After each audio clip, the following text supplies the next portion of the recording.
Welcome back to Sinbad Trains, back a little bit sooner than I usually am, especially after a big marathon effort, but that's because a new arc is upon us, and that is chasing a sub 6 hour Ironman 73 at Haines City, Florida this December 15th is the race. And before I get into the meat and potatoes of the video, let me tell you the story of my first half Ironman. I began training for the Ironman in May, and that's when I first took my very first swim lesson. May 12th of this year was my first time ever trying to complete a single lap in a pool. And those 10 laps that I did that day over the course of like 45 minutes or an hour were more taxing than so many of the track workouts, deadlifting sessions, leg days than I had probably in years prior. And in fact, I'm pretty sure I ate like 4,000 calories that day because it took so much out of me to do those 10 laps in the pool. It's because I didn't know how to swim. And so slowly but surely, I would show up to the pool every week. I started taking these private one-on-one lessons as well, but I didn't realize how technical swimming was. And so as the months progressed, I really felt as if, I can't even complete a single lap in the pool without getting completely out of breath.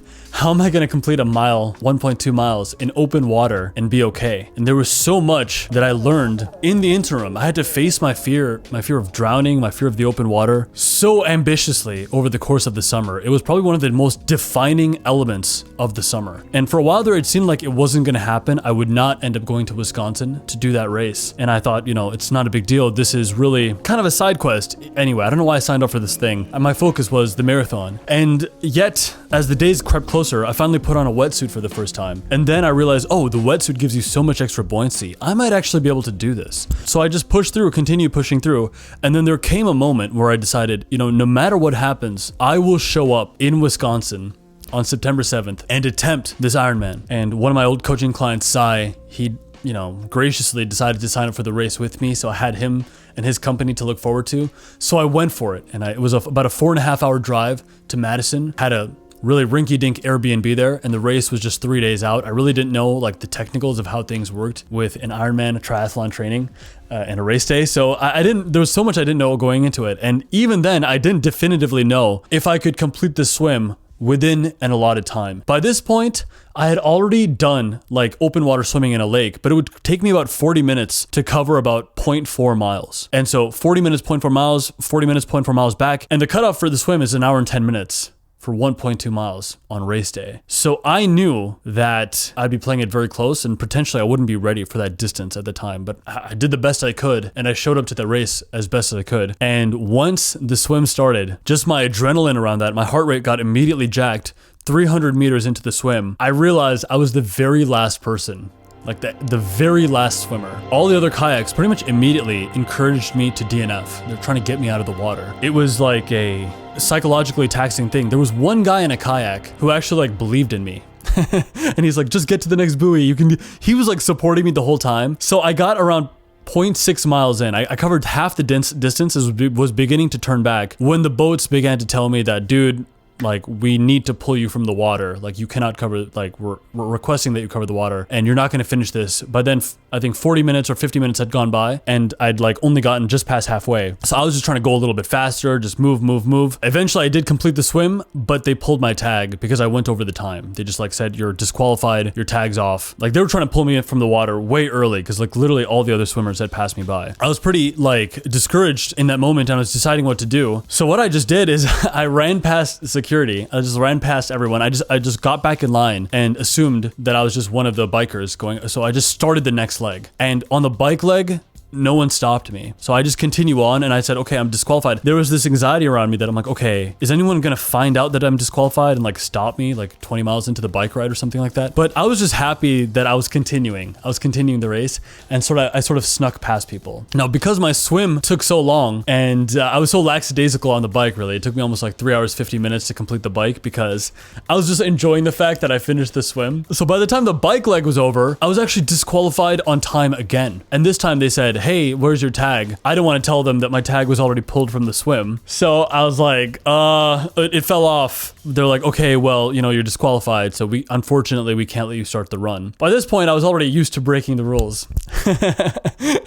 And so I parked my bike, just got my shoes on. And this is where things got really real, because I had to run past security by these people who had already told me that I was disqualified. And they were like, where's your tag? I was like, I didn't have a tag. So I had to sprint past them, and they were yelling after me. They were chasing after me. So they were like, sir, excuse me, sir. They were trying to stop me like for a good way down, but I was like, damn, I'm running. You know, I'm like, what are you gonna do? I'm just a man on a run. I don't give a fuck what's happening here. So I just booked it out of the venue. And by then the gate for the runners was closed, so I just hopped over the gate and I started running. By the time I was on the run, I was left alone. So I was enjoying it. Now, you know, I'm a strong runner, especially compared to the Ironman athletes who are in my leg. You know, by then it was like 6 hours into the race, 6.5 hours into the race. So like all the kind of slower people were left. So many people, by the time I was even starting the run leg, so many people had even finished the race. You know, all the sub 6 hour people, a lot of people who finished in 5.5 hours, they were done with the race by the time I was done with the bike leg. But I started running, and I was running fast. You know, I think in total, I don't quite remember, but I think that half marathon I did in around an hour 40, and I was like chilling. I was like taking it real easy, because I was like, man, I'm disqualified. I don't even know what's going to happen when I hit the finish line. Like, are they going to let me cross the finish line? But I broke past security, you know, on two legs over, and just kept running. So then the finale was coming. I crossed the finish line. I mean, my name didn't pop up, but it was around 7 hours and 38 minutes. I crossed the finish line. It was like the best finish of my life. The cheers were so dramatic. And even on the run leg, I was so grateful to finally get to the run leg that people were like, dude, you're the best looking runner out there. Like, we haven't seen anyone, like, keep your pace. You're like smiling. People were like really cheering me on because I look so happy. They were like even like commenting on my outfit. Like, your outfit is great. I finished. They gave me a medal. They asked for my tag at the finish line, you know, which just the chip that keeps you on track, tells you where your finish time is. The chip is like a little thing you tie around your ankle for that race. And I finished it, and they're like, where's your tag? And I was like, oh, it fell. I just used the same excuse again. But by then the race was over. So they were just congratulating me. They're like, do you need water? Is everything okay?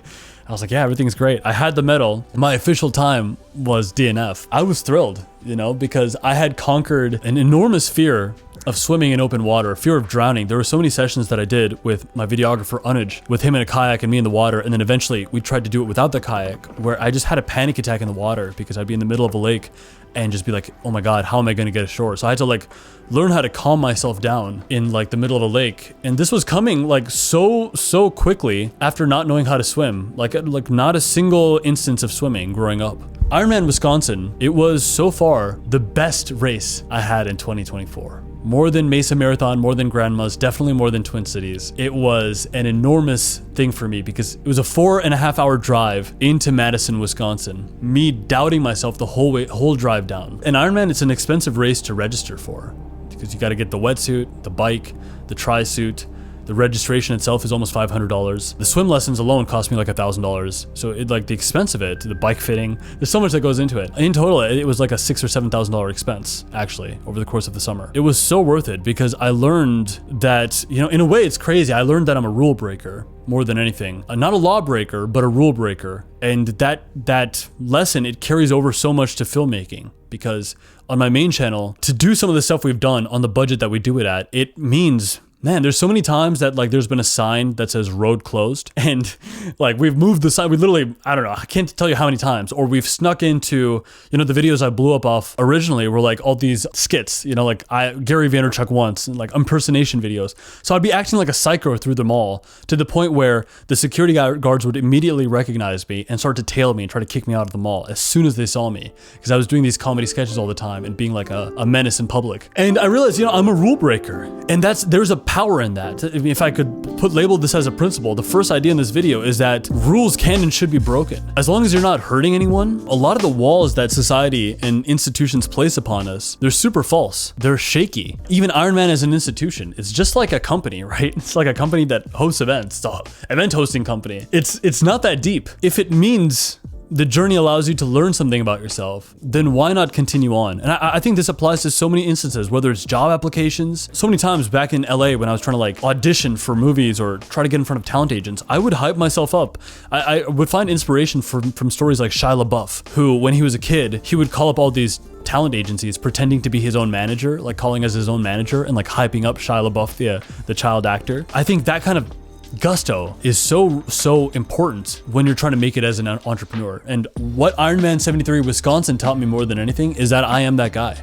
Like I am the rule breaker. And so while the race was on paper I suppose, I mean, every race for me this year on paper has been like, I've not met my goal. It's been a failure. But it's never been about the time goal or the metric. It's been about becoming the person across that journey, you know? Man, Wisconsin 73, best race of my adult life. And now the arc is changing because I want to do it right this time. I'm going back to Haines City. There's 60 days until race day. So this is a shorter arc. It's only an 8-week arc. The goal here is to nail the race officially this time and officially go sub 6 hours. So let me talk about a few things on how I'm doing that. First is just swimming an hour every day. That's about it. With anything that you're working on, sometimes the biggest way to make progress is to just hit your head against the wall and put in the hours. In fact, when in doubt, when struggling, when having any kind of like disarming area of your life, one thing that you can reliably trust is putting in the hours. If you can just put in more hours on that enterprise, on that thing, then that alone will give you substantial legs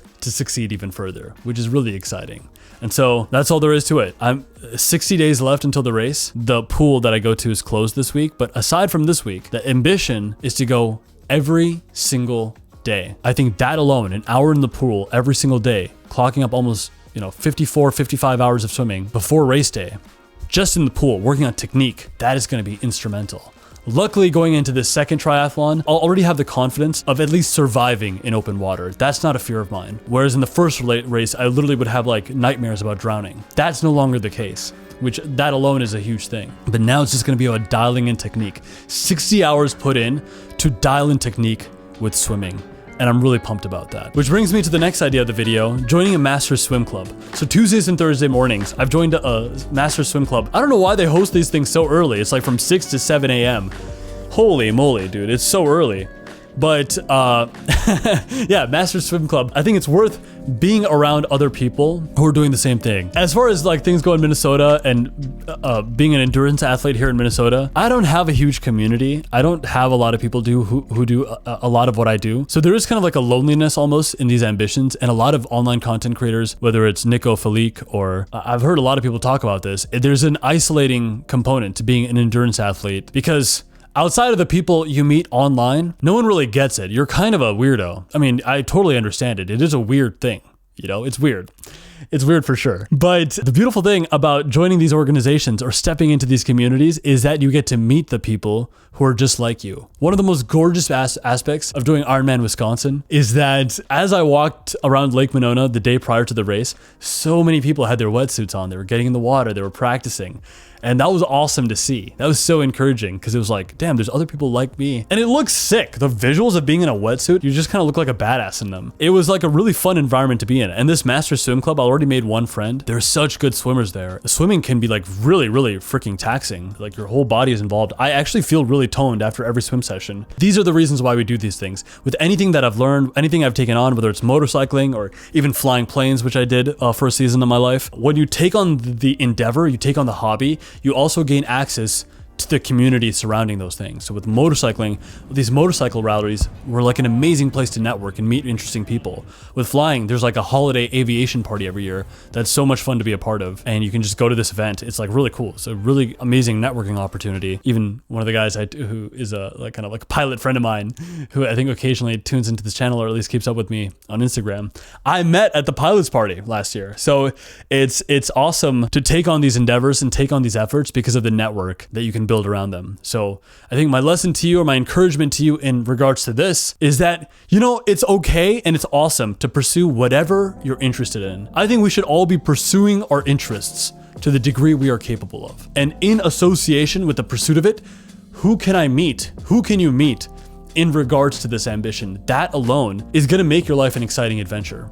Whether you're working on a movie or you're doing your first triathlon or anything else, it is the people you meet along the way that make that journey so damn exciting. Bringing me to the next idea of the video here, bulking. I'm bulking, bro. End of the marathon, I was 165 pounds. I've already had like one super duper hypertrophy. You can't see it on camera because I'm still small, but I'm pumped up right now, okay? I'm on 3,100 calories a day. The slightest just just dancing with that caloric surplus. And I've even brought my training volume down, like lifting volume down to 3 days a week. But like on those 3 days a week, it's like unbelievable. And so amazing thing about swimming, I don't think it affects my strength. Running high volume, like over 5 miles, over 7 miles, I think it starts to affect your strength a little bit. You feel a little battered after a run. And I love it. Well, running is always going to be my first love when it comes to exercise. There's nothing like running.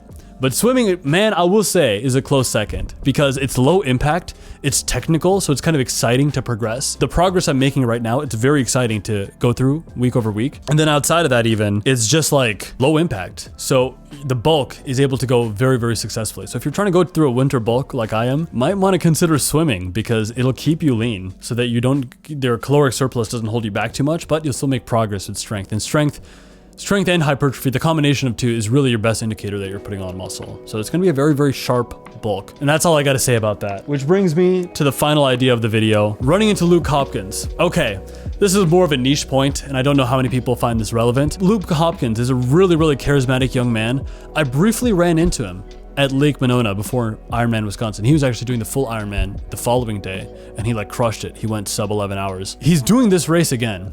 And I always find it exciting to be around people who inspire you or like to be in their vicinity.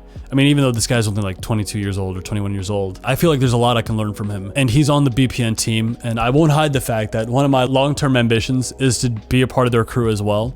I find inspiration from pretty much everyone, all of the BPN athletes, and I use a lot of BPN products. I'm excited to hopefully run into him again, and maybe I can connect. Maybe I could convince him to come on a podcast this time. I think it would be really fun. Really, this video is just the announcement of the next arc, and I'm pumped to pursue it. You know, it's ambitious yet. It is still ambitious. The ambition is always there. Sub 6 hours.